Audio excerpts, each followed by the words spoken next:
ጤና ይስጥልን ክቡራትና ክቡራን ተመልካቾቻችን እንደምን አላችሁ? የአሉላ ፍሬ አማረ ቤተሰቦች እንደምን ሰነበታችሁ? እያለው አለን የዓለም ዋንጫው እንዴት እየተመለከታችሁ ትገኛላችሁ?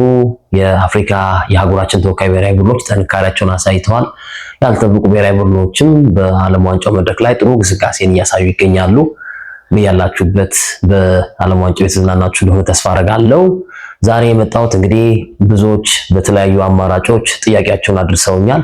ወደ ትርታ ኤፍኤም 97.6 ትመለሳለህ ወይ፣ ሲዲ ስፖርትን ለቀቅ ወይ የሚሉ ጥያቄዎችን በተለያዩ ፕላትፎርሞች አስተናግጃለሁ። በሲዲ ስፖርት የምሳ ሰዓት ፕሮግራምም ግርምሽም በቀጣይ ኳስ ስርጭት ወቅትም እነ ሶፊም እነ ቾቻም አሉት ይመለሳል እያሉ ነበር። የመመለስ አዝማሚያ ነበር፣ ግን በሲዲ ስፖርት የዲጂታል ሚዲያዎች ላይ ሀሳቦችን መለዋወጣችንን እንቀጥላለን። የተለያዩ መረጃዎችን በፌስቡክ በቲክታክ ወይም በዩቲዩብ ላጋራችሁ እችላለሁ እንጂ በትርታ ኤፍኤም 97.6 አልመለስም። ጉዳዩ ምንድነው? ዝርዝር ጉዳዮችን እንመለከታለን። ርዕሱን ስትመለከቱት እንግዲህ ብዙዎች ይሄንን ፕሮግራም ማየት ትጠብቃላችሁ ብዬ አስባለሁ። ከቴዲ አፍሮ አልበም ከተገኘው ካሳ ትርታ ኤፍኤም ጀነሬተር ይገዛለት የሚል ርዕስ ነው። እንግዲህ ይሄ ርዕስ ክቡራን አድማጭ ተመልካቾች ግን ቀደም ብዬ እንግዲህ ግርማቸው ወንድሜ እንዲሁም ደግሞ እነ ሶፊ በጨዋታ ወቅትና በምሳሳት ፕሮግራሞች ላይ ስለኔ ወደ ትርታ ሲዲ ስፖርት መመለስ የተናገሩትን መረጃ በድምጽና በምስል ላጋራችሁና እመለሳለሁ። አሉቲ ላይ በዚህ አጋጣሚ አሉቲ ይመለሳል። በቃውን መልሰዋለን። ሰሞኑን አሉቲ ይቀላቀለናል። እንግዲህ እንዳደመጣችሁት ብዙዎች አድማጮችም አሉላ ወደ ሲዲ ስፖርት ተመልሶ በትርታ ኤፍኤም የምሳሳት ፕሮግራምና የቀጥታ ስርጭት ኳስ ላይ ምልከታውን ያስቀምጣል፣ የሆነ ነገሩን ፍሌቨሩን ያመጣል የሚል እሳቤ ነበራቸው ወይም ግምት ነበራቸው። ግን አልሆነም። ቀደም ሲል ግምሽም ሶፊም እንዳነሱት እንግዲህ ይመለስ ነበር። ግን አሁን ደግሞ በሌላኛው ለጥላቻ መንፈስ ደግሞ በቴዲ አፍሮ ምክንያት ነው ደግሞ አሁን በዚህ ጣቢያ ላይ እንዳልቀጠል የተደረኩትና ጉዳዩ ምንድነው የሚለው እንመለከታለን። እንግዲህ ተበዳይ እንደሆንኩ ይታወቃል። እኔ በጥበቃ እንደተሰናበትኩ ይታወቃል። ያን ነገር ለመደጋገም ሳይሆን ሪማይንድ ለማድረግ ነው። ግን ይሄ እንግዲህ በእኔ ላይ ማንቸስተር ዩናይትድ እና ኤቨርተን ጨዋታቸውን ባደረጉበት ዕለት ማገባት ሴት ኦርቶዶክስ እና የማንቸስተር ዩናይትድ ደጋፊ ናት ካልኩ በኋላ በዚህ ንግግሬ አንድ ካውንስል መንግስት የሰጠው እውቅና የሰጠው ካውንስል እኔ ላይ ማብራሪያና እግድ የሆነ ነገር አቅርቦ ነበርና ከቀናቶች በፊት ይሄው እኔ ላይ ካውንስል ቅጣት ያወጣው ካውንስል ራሱ ከኢትዮጵያ መገናኛ ብዙሃን ባለስልጣን ከፍተኛ የሆነ ማሳሰቢያ እንደተሰጠው ለመናገር እንወዳለንና ለማንኛውም ይሄን ነገር ለማጋራት ያክል እንግዲህ ከኢትዮጵያ መገናኛ ብዙሃን ባለስልጣን የተላለፈ ማሳሰቢያ ይላል። የመገናኛ ብዙሃን ካውንስል በመባል የሚታወቀው የሲቪል ማህበር ከተቋቋመበት ዓላማና ተግባራት ውጪ እንዲሁም ህገወጥነትን በተከተለና በሚያበረታታ መንገድ ግንቦት 4 2018 ዓ.ም የጋዜጠኞችን የሙያ ብቃት ማረጋገጫና ፕሬስ አይዲ እናዘጋጃለን በሚል ተግባር ላይ መሰማራቱን በአመራሩ በኩል መግለጫ አስተላልፈዋል። የኢትዮጵያ መገናኛ ባለስልጣን ይህንን በህግ ማዕቀፍ ያልተደገፈና በዘርፉ ያልተገባ ተጽዕኖ የሚያሳርፍ ተግባርን በተመለከተ ከተለያዩ የሚዲያ አካላት ጥቆማና ቅሬታ በዛሬው ዕለት ተቀብለዋል። በመሆኑም ካውንስሉ እያካሄደ ያለው ተግባር የህግ መሰረት የሌለውና በምንም አይነት መስፈርት ተቀባይነት የሌለው በመሆኑ ከዚህ አሳሳች ድርጊት እንዲቆጠቡ ባለስልጣኑ በአጽንኦት ያሳስባል ይላል። እንግዲህ ይሄ የኢትዮጵያ ውስጥ ያለው የብሮድካስት ኃላፊ ነው። ይሄ ትልቅ እርምጃ ነው ብዬ አስባለሁ። ብዙ ነገሮችን አይቶ ከዛ በኋላ እኔ ላይ እርምጃ የወሰደውንና ማብራሪያ ይስጥ ድጋሜ ስቱዲዮ ሲገባ ይቅርታ ይጠይቅ ብሎ የተናገረውን ካውንስል መገናኛ ባለስልጣኑ ሁሉንም የሚቆጣጠረው መንግስት የሾሙ ባለስልጣን ይሄንን እንግዲህ ፍርድ ፈርዶበታል። ይሄን እንድትመለከቱ ነው ለመናገር የምፈልገው። ከዛ በተጨማሪ እንግዲህ ወደ ስራዬ ለመመለስ ሙከራ አድርገው ነበር እነ ግርማቸውም እነ ሶፊም እነ ቹቻም የስፖርት ቤተሰቡም ነገዚሽን ጨምሮ ማለት ነውና አፕሪል 19 የማንቸስተር ዩናይትድ እና የቼልሲ ጨዋታ ይደረጋል። ቅዳሜ ምሽት 2 ሰዓት ተኩል ላይ የተከናወነ ጨዋታ ነው። በማንቸስተር ዩናይትድ 1-0 አሸናፊነት የተጠናቀቀ ጨዋታ ነውና ከጨዋታው መጠናቀቅ በኋላ በወቅቱ እንግዲህ የቴዲ አፍሮ አልበም ወጥቷል። ከቀናቶች በፊት ማለት ነው። አይ ቲንክ ሐሙስ ነው የወጣው የቴዲ አፍሮ አልበም። የማንቸስተር ዩናይትድ እና የቼልሲ ጨዋታ ደግሞ ቅዳሜ የነበረ ጨዋታ ነውና በፌስቡክ ገጼ እኔ እንዲህ ስል መልእክቴን አስተላለፍኩ። የዛሬውን የማንቼ ድል በትርታ ኤፍኤም ውስጥ ደስታዬን ባጣጥም ደስ ይለኝ ነበር። ቴዲ አፍሮ እንኳንም ከሰዋሰው ጋር ተለያየክ፣ ወንድ ነክ፣ አቋም አለክ። አንተ የዋሊያዎቹና የኢትዮጵያ አትሌቲክስ ደጋፊ አይደለከምን? ኃይሌ ቀነኒ ኬኛ አለውንልክ አለኝ ዋሊያ ብለህ አቀንቅናል የሚል ጽሑፍን ጻፍኩኝ። እዚህ ላይ አሁን በደንብ አንደርስታንድ እንድታደርጉት የምፈልገው ነገር ምንድነው? የትርታ ኤፍኤም አብዛኛው ባለድርሻ አካል የራይድ ባለቤት ሳምራይት ፍቅሩ ይባላሉ። የእሳቸው ወንድም ደግሞ አብርሃም ፍቅሩ ይባላል። እሳቸው ናቸው ይህንን ሬዲዮ ጣቢያ እንግዲህ በውክልናነት ማኔጅ የሚያደርጉት። የራይድ ባለቤት ወንድም አቶ አብርሃም ፍቅሩ ይባላሉ። በሌላ ሄሚስፌር ደግሞ እኚህ ግለሰብ አቶ አብርሃም ፍቅሩ የሰዋሰው መልቲሚዲያ ሼር ሆልደር ናቸው፣ ወይም እሳቸው ብዙ ሼር ያላቸው ናቸውና ሰዋሰውንም ማኔጅ የሚያደርጉ ናቸው። የራይድንም እንግዲህ ወንድም ናቸው። አዘ ሴም ቲንግ የትርታ ኤፍኤንም ማኔጅ የሚያደርጉት እኚሁ ግለሰብ ናቸውና በዚህ ጽሑፌ ላይ ቴዲ አፍሮ እንኳንም ከሰዋሰው ጋር ተለያየክ በማለቴ ሰዋሰው ተሰድበዋል፣ ተዘልፎብኛል ብለው ያምናሉ። በዛ ምክንያት እንግዲህ ግርማቸው በጻፉት ደብዳቤ ላይም ወደ ስራዬ እንድመለስ አልተቻለም ማለት ነውና ይሄ እንግዲህ ቀደም ሲል በድምጽ እንዳሰማችሁ ከተወደዳችሁ ክቡራን የስፖርት ቤተሰቦች በምሳ ሰዓት ፕሮግራም ላይ በምሽት ፕሮግራም ላይ ወደ ሲዲ ስፖርት ለመመለስ መንገዶች ነበሩ። አንደኛ ጠላቶችም ደስ እንዲላቸው አንፈልግም። ብዙ ጠላቶች አሉን እኛ። እኔም ግርማቸውም ሶፊም ተጣምረን የምንሰራቸው የምሳ ሰዓት ፕሮግራሞች ተደማጭነት አላቸው። ብዙ መረጃዎችን በሀገር ውስጥ የሚያጋለጥ ፕሮግራም እንሰራለንና ከዚህ አኳያ ጠላትም ደስ እንዳይለው በሚል እኔ ልመለስ ነበር። ዋነኛውና ክሩሻል ነገሩ ምንድነው? በጣም በሚያስገርም ሁኔታ ያው ሚስጥር ላውጣ ግርማቸውም ሶፊም በየወሩ ስራ በለቀኩበት ጊዜ ያለ ስራ ምንም አይነት ኢንቮልቭመንት ሳላደርግ በየወሩ ደሞዜን ያስገቡልኝ ነበር። ይሄ እንግዲህ ስራ ብትፈታም መመለስ አይቀርም፣ ዛሬ ደግሞ አንተ ስራ ብታጣ ደግሞ እኛ ወንድሞች እየሰራን ነው እያሉ በየወሩ ነግርምሽ እነ ሶፊ ስቲል ናው ደሞዝ ያስገቡልኛል። እመለሳለሁ ብዬ ስለማስብ እነሱም ስለሚያስቡ በቃ እንፈተዋለን፣ አንተ ተገፍተሃል፣ አንተ ተበድለሃል፣ ግን ኦርቶዶክስ ደግሞ ክርስቲያን ደግሞ የይቅርታ ሰው መሆን አለበት በሚል ነው። በነገራችን ላይ ያው ይሄንን ደብዳቤ ላንብብላችሁ። ያው ይሄን ሌላ ሚስጥር ለማውጣት በደንብ ክላሪፋይ ለማድረግ ስለፈለኩ ነውና ይሄ እንግዲህ እንድመለስ ወደ ትርታ ኤፍኤም እንድመለስ ግንቦት 27 ይላል 2018።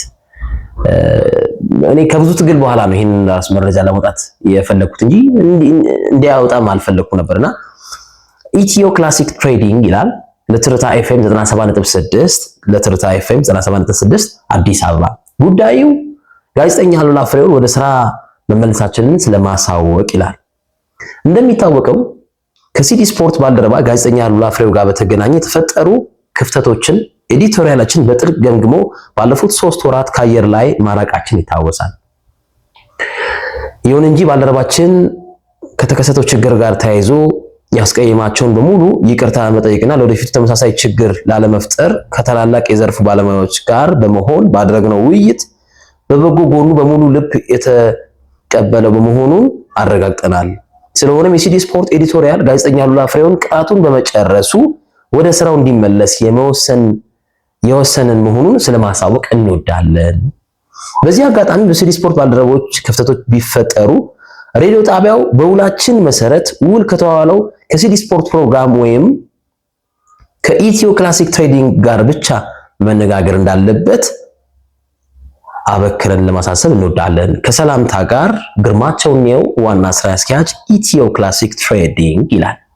እንግዲህ እኔ ይሄ ደብዳቤ ራሱ ሲጻፍ እውነት ለመናገር ከግርማቸው ጋር አውርተን ኤዲት የምታረጊው ነገር ካለ ራሱ አሁን ያጠፋው ጥፋት እንደሌለ እኮ ይታወቃል። ግን ለሰላም ስል ለሶስት ወር ከአየር ላይ ወርዷል። ኦኬ ለሰላም ስል ከነግርማቸው ጋር ለመለያየት ሌሎች ሰርድ ፓርቲዎች ደስ አይበላቸው በሚል ነው ይሄ የተጻፈ።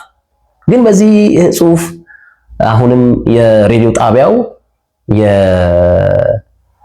እንግዲህ ባለድርሻ አካል ከሆኑት መካከል የራይድ ባለቤት ወንድም አቶ አብርሃም ፍቅሩ እኔ በቴዲ አፍሮ በሰዋሰው ስለያይ ከሰዋሰው ጋር ቴዲ አፍሮ ሲለያይ ሰዋሰው በብዙ ሰዎች ዘንድ ተዘልፏል፣ ተሰድቧል። ለዚህ ደግሞ ዋነኛ ምክንያቱ አሉላ ነው የሚል ሐሳብ አለ። ለዛም በዛ ምክንያት ነው ማልቀው ይሄ ነው ኮር ፖይንቱ። ቀደም ሲል ገልጬዋለሁ። ኤፕሪል 19 ማንቸስተር ዩናይትድ ቼልሲን ካሸነፈ በኋላ የዛሬውን የማንቼ ድል በትርታ ውስጥ ደስታዬን ባጣጥም ደስ ይለኝ ነበር። ቴዲ አፍሮ እንኳንም ከሰው ጋር ተለያየክ፣ ወንድ ነክ፣ አቋም አለክ፣ አንተ የዋላዮቹና የኢትዮጵያ አትሌቲክስ ደጋፊ አይደለከምን ብዬ የጻፍኩት ጽሁፍ እንግዲህ ቴዲ አፍሮ የወጣው አልበሙን ሐሙስ ዕለት ነው። የተለያየው ከሐሙስ በፊት ነው ሰዋሰው ሲዘለፍ ነበር። እኔ ቴዲን ወደዋለሁ፣ አከብረዋለሁ። ንጉስ ነው፣ ጀግና ነው ለኔ። እኔ በዚህ ረገድ ምንም አይነት ዘለፋን ሰዋሰው ላይም አላደረኩም። ግን ወደ ትርታ እንዳልመለስ የሆነው አንደኛው በቴዲ አፍሮ ምክንያት ሰዋሰው የተሰደበው ባሉላ ምክንያት ነው የሚል ጽንፍ አላቸው አቶ አብርሃም ፍቅሩ።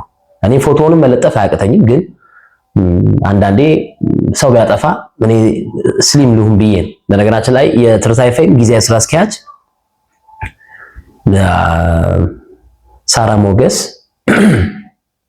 እስከ ዛሬዋ ዕለት ድረስ ትርታ ኤፍኤም የሚገኘው አውሎ ህንጻ ቦሌ መድኃኔዓለም 5ኛ ፎቅ ነው። ከቤዝመንት 5ኛ ፎቅ ለመውጣት በጥበቃ ነው የምትሄደው፣ በሁለት ሴኩሪቲዎች ነው የምትሄደው። ያደረገችውን ታውቃለች፣ ኦርቶዶክስ ላይ ያደረገችው ነገር ስለምታውቅ ማለት ነው። ስትወጣም 11 ሰዓት ላይ ስትወጣም ከ5th ፍሎር ወደ ታች ወደ ቤዝመንት ለመውረድ ከጥበቃ በሁለት ጥበቃ ታጅባ ነው የምትሄደው። ያደረገችው ነገር ስላለ እኔ አሁንም የአቶ አብርሃም ፍቅሩን ፎቶ መለጠፍ አያቅተኝም፣ ግን ችግር የለም፣ ምንም ችግር የለም። ግን እዚህ ጋር አሁን እኔ አልመለስም አይደል? ህግ አለ ብዬ አስባለሁ ኢትዮጵያ ውስጥ፣ ህግ ይከበራል ብዬ አስባለሁ ኢትዮጵያ ውስጥ ብዬ አስባለሁ። በእኔ አረዳድ እና ምንድነው አሁን የኢትዮጵያ መገናኛ ብዙሃን ባለስልጣን ቅሬታ ማቅረብ የምፈልገው ነገር ምንድነው? በርዕሴ ላይም ገልጬዋለሁ። ቴዲ አፍሮ ከሰዋሰው ጋር ሲለያይ ለሰዋሰው የከፈለው ካሳ አለ። ከስልክ ጥሪ ማሳመሪያ ጋር በተገናኘ ከሌሎች ነጥቦች ጋር በተገናኘ አልተስማሙም ሰዋሰውና ቴዲ ሲለያይ ካሳ ከፍሏል። ቴዲ በዩቲዩብ ነው የጫነው አይደል? እንግዲህ ልብ በሉ ክቡራን አድማጮች፣ ትርታ የብዙ ሰው አካል ነው ማለት ብዙ ሼር ሆልደሮች አሉት። አብዛኛውን ሼር ግን የያዘችው ሳምራይት ፍቅሩ የራይድ ባለቤት ናት። ወንድሟ ነው ማኔጅ የሚያደርገው አቶ አብርሃም ፍቅሩ በሌላ ሄሚስፌር የሰዋሰውም ባለድርሻ ነው አላቸው ካፒታል። ሬዲዮ ጣቢያ ካለ ሬዲዮ ጣቢያ እየሰራ ጀነሬተር የለህም ያሳፍራል። እኔ ትርታ ኤፍኤም በሰራውባቸው ጊዜያት መብራት ሲጠፋ ፕሮግራሙ እሺ ነው የሚለው፣ ይቋረጣል ከአየር ላይ። እንግዲህ አስቡ፣ ሁለት ትልልቅ ኢንቨስትመንት ያላቸውን ድርጅቶች እየመራ እዚህ ጋር ለትርታ ኤፍኤም ጀነሬተር መግዛት ምን ነው ተሳነ? አድማጮች፣ የስፖርት ቤተሰቦች በደንብ ኦብዘርቭ ያደርጉታል ብዬ አስባለሁ፣ ልብ ይሉታል ብዬ አስባለሁ። ያለምንም ጥያቄ ፕሮግራሞች ሲሰረዙ ታውቀዋል። ፕሮግራም ላይቭ እየሄደ መብራት ሲጠፋ አውቶማቲካሊ ከስፖርት ፕሮግራም እሺ ሲል ተመልክተናል። እንደውም ሰሞኑን እንደውም እዚህ አካባቢ ተረኛ ነው ሲባል ቦሌ መድኃኔዓለም አካባቢ ዛሬ መብራት ይጠፋል ከጠዋቱ 3 ሰዓት እስከ 7 ሰዓት ድረስ ይጠፋል ሲባል ይደወልና አይሲዲ ስፖርት ዛሬ ፕሮግራም የለም። እንደውም ብዙ ጊዜ የሚበደለው ፕሮግራም ሁሉ አዲስ ነው። አይ ቲንክ ምን አዲስ መሰለኝ ምን አዲስ የሚል ፕሮግራም ሰብለ የተባለች ልጅ የምታዘጋጀው ፕሮግራም አለ። ብዙ ጊዜ የሷ ፕሮግራም ነው ሲታጠፋ ያለ ብዙ ጊዜ በጀነሬተር ማጣት ምክንያት ማለት እኔ በነበርኩባቸው ጊዜያት ኢቭን እኔ ከወጣሁም በኋላ አድማጮች ኢን ሪሰንት ዊክስ ላይ የነበሩ ፕሮግራሞችን እዩ። የሲዲ ስፖርት ፕሮግራም የሚቋረጠው ጣቢያው ጀነሬተር ስለሌለው መብራት ሲጠፋ ይቋረጣል። አለቀ ፔሬድ። ውሸት አይደለም። እኔ ትርታ ኤፍኤም ስሰራ በኮሪደር ልማት ምክንያት መብራት ሲጠፋ አቶ ኢሳያስ ደንደር ጋር የኢትዮ ኤሌክትሪክ በጣም የስፖርት ቤተሰብ ናቸው። አሁን በኢትዮ ኤሌክትሪክ ዋና ስራ አስፈጻሚነት ቦታ ላይ እናውቃቸዋለን። እኚህ ግለሰብ ጋር እየደወልን አቶ ኢሳያስ ኳስ እናስተላልፋለን ዛሬ እና እንዳይጠፋ መብራት ብለን እንጠይቅ ነበር። ይሄ ገበና አይደለም፣ ጆብ ሴክሬት አይደለም። ይሄ ጆብ ሴክሬት። ይሄ ምንድነው?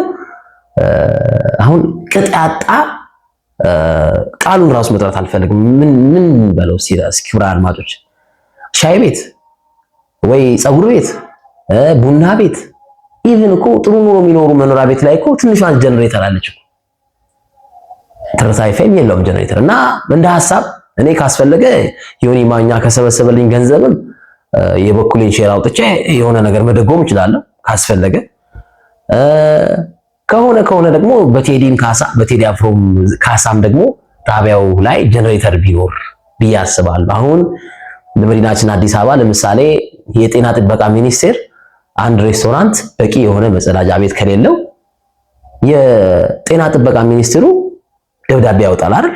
ሬስቶራንቱ ላይ ይሄ ህዝብ የሚዝናናበት ህዝብ የሚመገብበት ቦታ ነው፣ ሰው በቂ የሆነ መጸዳጃ ቤት የለውም፣ የእጅ መታጠቢያ የለውም፣ ስለዚህ በአስቸኳይ አስተካክሉ ይባላል።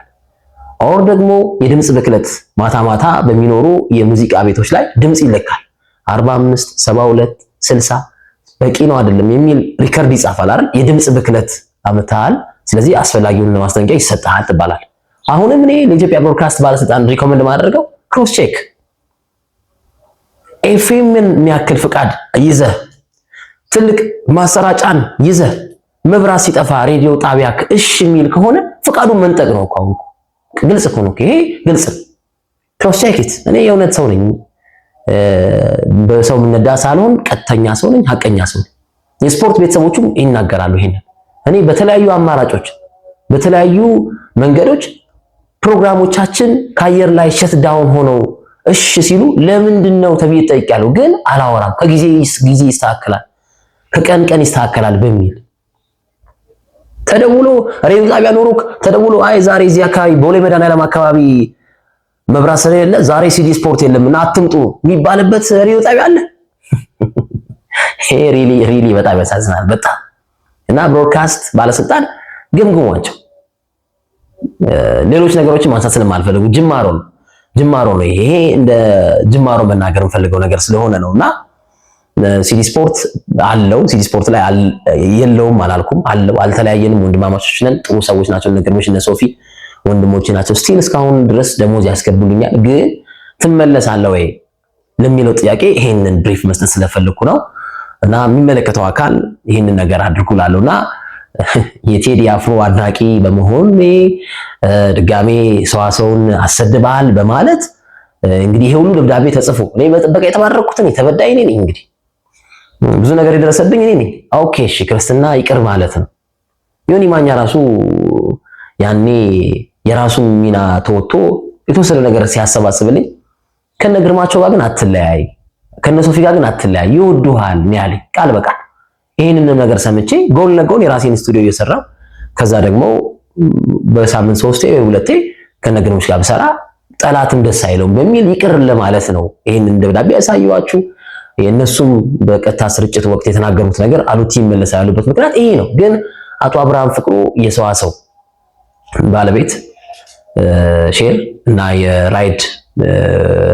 የራይድ መስራች ወንድም ነውና ሰዋሰው የተሰደበው ባሉላ ምክንያት ነው የሚል ጽንፍ ይዟል። ጎ ሄድ ችግር የለም። የትም ጣቢያ እጄን ስሞ መቀበል የሚችል ነው። ሲጀምር አሁን ያለንበት ዘመን ሬዲዮ እና ቲቪ ብዙም ያን ያህል በሰው ዘንድ መረጃን ማግኛ መንገድ እንዳልሆነ እናውቀዋለን። ዲጂታል ሚዲያው ቲክታክ፣ ቴሌግራም፣ ፌስቡክ ነውና ይሄን መናገር እንወዳለንና አሁን አንዳንድ የሚያስቁኝ ነገሮች አሉ። ለምሳሌ አሁን ራይድ ለምሳሌ ጾም ወቅት ላይ የእስልምናም የክርስትናም ጾም ወቅት ላይ ብዙ ጥሪዎች አይደረጉም። በሹፌሮች ላይ ደርስ ጥሪዎች እና ይሄ ስላለኝ ነው መረጃው። እና ምንድነው ለምሳሌ ሰፈሬኔ ሳር ቤት ነው ወይም ቄራ ነው እና ራይድ ሹፌሮች ስለማይደውልላቸው ሳር ቤት፣ መካኒሳ፣ ጀርመን 4 ሰው አድርገው ይሄዳሉ። የተወሰነ ነገር ካስከፍለው ማለት ነው። እና መሀል መንገድ ላይ ልክ ትንሽ እንደሄድክ መንገድ ትራንስፖርት ያስቆምህና አስጀምረሃል አላስጀመርክም ትባላለህ። አይ አላስጀመርኩም። ካላስጀመርክ መንግስት ከራይድ የሚያገኘውን ታክስ አሳጥተሃል ተብለህ ትከሰሳለህ። ይሄ በራይድ በኩል የመጣ ጥቆማ ነው። ኦኬ ይሄ ጉድሽ ጥሩ። እሺ ለመንግስት የታሰበ ታክስ ነው። ኦኬ ናይስ። እሺ ጥሩ። እሺ በዚህ በኩልስ ሬዲዮ ጣቢያ የሚያክል ፍቃድ አውጥተህ ሬዲዮ ጣቢያ የሚያክል ህዝብ ካንተ መረጃ እየጠበቀ ሚዲያ ኢዝ ፎርዝ ስቴት፣ ህግ አስፈጻሚ፣ ህግ አውጪ፣ ህግ ተርጓሚ ከተባለ በኋላ ሚዲያ ኢዝ ፎርዝ ስቴት ነው የሚባለው። እዚህ ጋር መንግስት ታክስ አጥቷል እያልክ ለመንግስት ዘብ ትቆማለህ። እዚህ ጋር መንግስት የሰጠህን ፍቃድ ደግሞ በአግባቡ አትጠቀም። አንድ የሬዲዮ ጣቢያ ጄነሬተር ሳይኖረው መብራት ሲጠፋ ፕሮግራሙ ይቋረጥ ከሆነ ታዲያ አትዘጋውም ጣቢያው? እኔ መዘጋት አለበት ነው የምለው። እንደዚህ አይነት ጣቢያዎች ሌላ አይነት ተልዕኮ ከሌላቸው በስተቀር ምን ይጠቅምሃል ታዲያ? አክቹአሊ የህንፃው ጀነሬተር አለ። የአውሎ ህንፃ ላይ ሪፖርተር ጋዜጣ አለ፣ አርትስ ቲቪ አለ፣ ትርታ ኤፍኤም አለ፣ ሌሎች ሱቆች አሉ። የህንፃው ጀነሬተር ግን ሸትዳውን በሚሆንበት ሰዓት ህንፃው ሲጠፋ ይረፍ ተብሎ ይጠፋል። አሁን ቀኑን ሙሉ ጀነሬተሩ እንትን ይባልና ምሳ ሰዓት ላይ ይረፍ ሲባል ሲዲ ስፖርት ሊጀምር ሲል ይጠፋል መብራት። የራስ እንዴት አይኖርም? ይህ ትልቅ ስቴሽን እኮ ነው አይደለም? ሬዲዮ ጣቢያ እኮ በዚህ ዘመን ፀጉር ቤት አላቸው፣ ካፍቴሪያ አላቸው። እኔ የቅርብ ዘመዶች ጀነሬተር አላቸው ቤታቸው። እና ይሄንን ክላሪፊኬሽን ለመስጠት ነው የተወደዳችሁ የማከብራችሁ። በጣም ወዳችኋለሁ። ይሄንን ፔጅ ላይክ እና ፎሎ አድርጉት እላለሁ። በየዕለቱ ዜናዎች እንሰራለን። ከነገርምሽ ጋር አንለያይም። we are blood, we are family, we are brothers። ግን ትርታ ኤፍኤም ላይ ግን ዳግም ወደዛ ጣቢያ አልመጣም። ካስፈለገ የጀነሬተሩን ከዮኒ ማኛ ከሰበሰበልኝ ላይ እስካሁን ስላላወጣሁት ሳፖርት ለማድረግ ዝግጁ ነኝ ማለት እወዳለሁ። እወዳችኋለሁ። መላው ኢትዮጵያ ሕዝብ ከኔ ጋር ነበር በችግሬ ሰዓት። እወዳችኋለሁ። አሁንም ችክ ካለ እንዳትሉ፣ አሁንም ሚስ አንደርስታንድ እንዳይፈጠር ነው ይሄን ሁሉ ነገር ያሰማችሁ ያስደምጥኳችሁ። ዛሬ ገብርኤል ነው አንድም የተሳተ ውሸት አልዋሸውም። በእምነቴ እውነት ይኸው ከኋላ ገብርኤል አለ። አንድም ያውሸት ነገር የለም። የተወደዳችሁ እወዳችኋለሁ። አሁንም የቴዲ አፍሮ አድናቂ ነኝ። ቀጥላለሁ። የቴዲ አፍሮ አድናቂ መሆኔን እቀጥልበታለሁ። ይሄ መብቴ ነው። ይሄ this is ሕገ መንግስቱ የሚሰጠኝ መብት ነው። የመናገር መብት አለ፣ የማድነቅ መብት አለ፣ የመጥላት መብት አለ። ቴዲ አፍሮ ብራንድ ነው። እወዳችኋለሁ። ላይክ አድርጉት። በአሪፍ ፕሮግራሞች እንመጣለን።